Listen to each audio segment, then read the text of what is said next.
So hello and welcome once again to the Hornby magazine workshop. Today you join myself and Mike here on the 00 gauge test track layout Topley Dale, because we have a very special video for you with Accurascale's long-awaited Class 55 Deltics.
So Mike, it's an exciting day here at Topley Dale.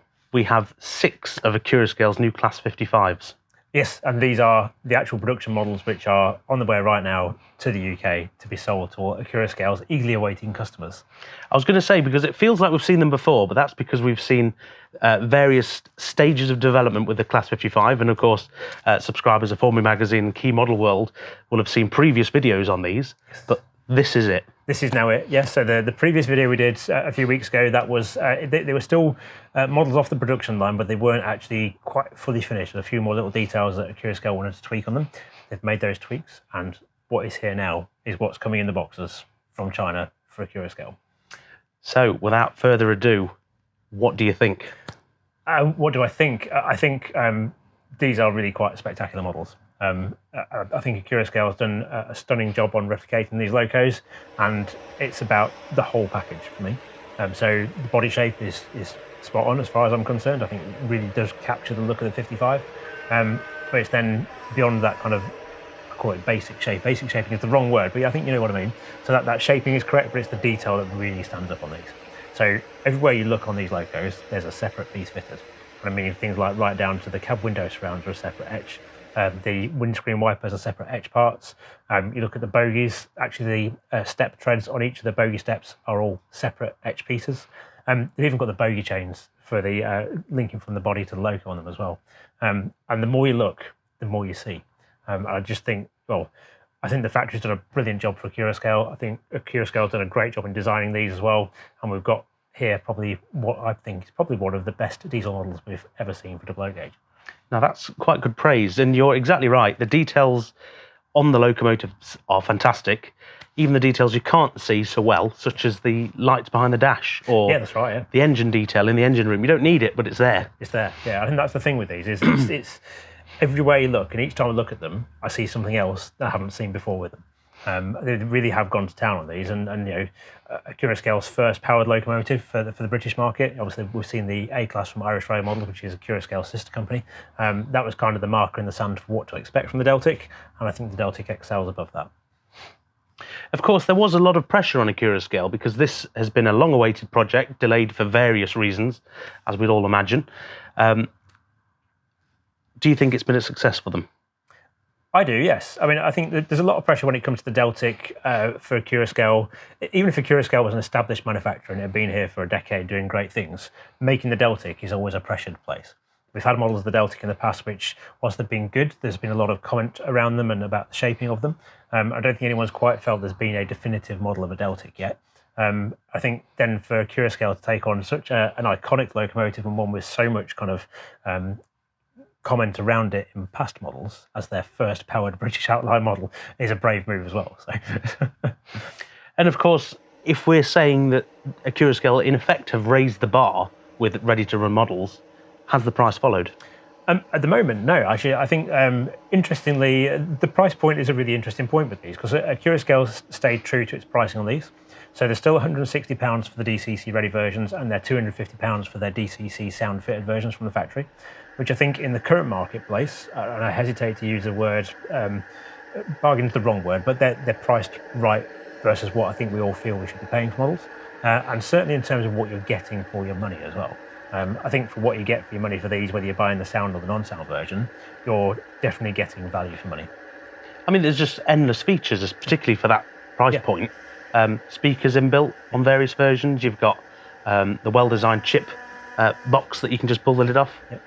No screws. You've also got power pack in all of them for Stay Alive. You've got directional lighting. You've got independent tail lights. You've got independent cab lights. The list goes on. You've got the helical gearbox. You've got the big 5-pole motor. For the engine bay detail. If you look really closely at some of them, you can even see Napier Deltic printed on the actual engine moulding inside the models. It's like this is how far they've gone. They've not just put the engine bay detail there; they've put printed detail on it as well. You can really tell the people behind this model and the people at Accurascale are passionate about what they do. Definitely, yeah. So I think it's a great sign of what's to come with Accurascale. And I'm well, you may have gathered, I'm quite excited about these, and I hesitate to say this as well. I'm not the greatest fan of the Deltics. They're not one of those locos that's been like top of my list to have a model of, but they are now. East Coast mainline legend. Well, absolutely, but I've always wanted the purple one, so obviously I've ordered the purple one. I was going to say the proof is in the pudding with you because you've actually purchased that Porterbrook loco. Yes, I have. Yes, yeah, pretty much on the day they announced them. Yeah, That's always a good sign. Yeah. I love the Porterbrook livery on the Deltic. I think it's great. I like the fact it had a few little tweaks as well. So it's great, and that's one of the other things I think we should mention about these locos as well. Actually, is that Accurascale really has gone to town on the variations as well. So if you look through, if you're going to buy one of these and you haven't bought one already, then you need to look at the specifications and compare the different locos, because even within the same livery, there are variations to these. So, for example, there's locomotive with cast or fabricated bogies. There's locos with the sandbox holes on the front of the bonnets, and there's ones with those plated over. There's also differences to the windscreen wipers as well on certain versions.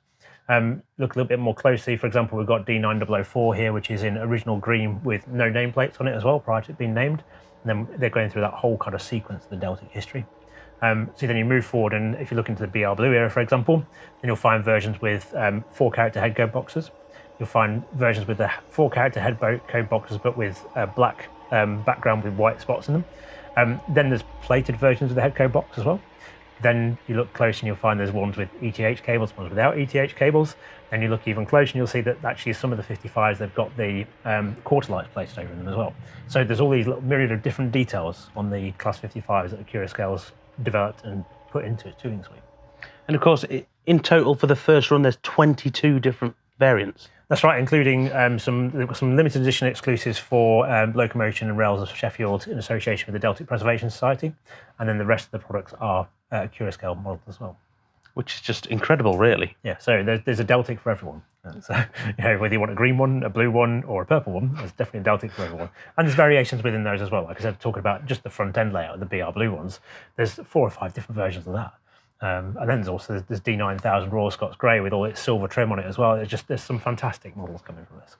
Even the little details like in the boxes, you get different head codes to be able to customise your model, or even the station announcements are customisable. And you think it's crazy, really, the level of detail. But as we say, definitely raising the bar. Yeah, but this is what we're expecting. It's like I think this is kind of it feels very similar to when the Sutton Class 24 came through. That is definitely still, again, one of the best diesel models there is around. This is definitely in that same kind of category. I don't know where I could say which one's the best at this point, because I don't think I want to jump onto that fence right now. But I could easily give you a top 10 of what I think my top 10 diesel models are. Well, I probably shouldn't go there really. But these are right up there with the best. The features, the specification, the detail, the running quality. I mean, the running quality of these is just like magic. Love it. Now, of course, we're obviously very positive about these models. Are there any negative points? I haven't found any. Well, actually, no, I suppose if I was being really picky, there's only one tiny thing I'd probably question myself, and it's really about personal preference actually more than anything else. So I prefer to use Zimo sound decoders, but these models being spec'd to work with ESU sound decoders. Far from the end of the world situation at the end of the day, but just a personal little thing that actually I would like it to be able to work with both, and in theory it should be able to, but people have to write sound files to fit with the functionality that's been designed by Accurascale into these. And of course the main difference there being lack of active braking for Zimo chip decoder fans. Yeah, that's right. I mean, there is still active braking on the Zimo decoder, on the ESU decoder, sorry, but it's for me, it's not quite as intuitive as the Zimo way of doing it. Like I say, we're talking entirely personal preference. Yeah, absolutely. This is kind of like the end of world situation. Clutching at straws. Yeah, clutching at straws, indeed. It's, at the end of the day, I've got a sound fit one with an ESU sound decoder coming in my order for the Porterbrook Purple one, and I'll enjoy running it just as much at the end of the day. So, wonderful. Well, where can people at home see the full review? Right, so the full review for the new Accurascale Deltic is available to read in issue 180 of Hornby magazine. That's our June 2022 issue. And in there we've got a full 6-page spread covering these, showcasing these 6 locos on the layout today. Plus I can also recommend a visit to keymodelworld.com/class-55, which is where we've got all our content on the Deltics there as well. So you can read the class history, you can see our previous coverage of the models during their development as well, and anything else that we've got about class 55 Deltics. Which is all very fascinating stuff, so well worth clicking on that link. Fantastic. Right, as ever, thank you very much for tuning into this video. We're now going to go away and play with more Deltics, I think. Thank you as ever for watching. Take care, and we'll see you in the next one. Bye for now.